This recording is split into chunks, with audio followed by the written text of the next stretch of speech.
కాకి ఒక గెద్ద మంచి స్నేహితులయ్యి, ఎంత మంచి స్నేహితులంటే అసలు వాళ్ళిద్దరి మధ్య రహస్యం అనేది ఏదీ లేదు. అన్నీ చెప్పుకుంటుంది, చాలా స్నేహంగా ఉంటుంది. సరే ఒకరోజు రెండు ఒక చెట్టు కొమ్మ మీద కూర్చుని ఆలోచన చెప్పుకుంటుంది.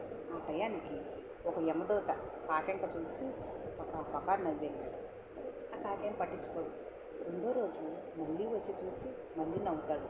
అప్పుడు కాకి కొంచెం భయం వేసి ఆ గెద్దతో చెప్పిద్ది, నాకేదో భయంగా ఉంది, నేను చనిపోతాననుకుంటా, అందుకే ఆ యమదూత నా ఎంక చూసి నవ్వుతున్నాడు అని చెప్పింది. అయినా గెద్ద ఏం పట్టించుకోదు. అలాగా ఇంకా 2-3 రోజులు జరిగిపోయింది. అలాగే నవ్వుతుంది. అప్పుడు ఆ గెద్ద ఆలోచించి, నువ్వేం భయపడ మాకు అని కాకి చెప్పింది. కాకంటది, నిన్ను ఊడి వెళ్తాం నాకు ఇష్టం లేదు అని కాకి గెద్దకు చెప్పింది. గెద్ద అంటది, నువ్వు నా ఈపు మీద ఎక్కువ, నువ్వు తీసుకెళ్ళి హిమాలయ పర్వతాల్లో దాస్తాను అని అంటది. ఈపు మీద ఎక్కగానే తీసుకెళ్ళి హిమాలయ పర్వతాలకి ఎక్కించింది.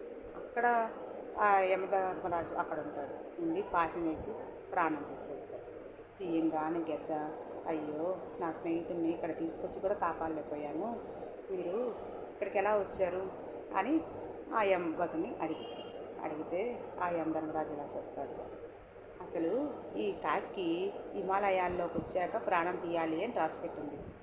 ఈ కాకి హిమాలయాలకి ఎట్టొచ్చిద్దా అని నేను రోజు భూలోకం వచ్చి ఆ కాకంట చూసి నవ్వుకుంటున్నాను. స్నేహితుడు కదా, కాగర కార్యం ఎందరూ తీర్చారన్నట్టు నువ్వు తీసుకొచ్చి ఈ కార్యాన్ని తీర్చావు అని చెప్తాడు కదా. నిజమే, కొన్ని సమాధానాలకి పరిష్కారం మన దగ్గర ఉంది, కానీ ఏ టయానికి ఏది జరగాలో అదే జరుగుతుంది. ఏమంటారు?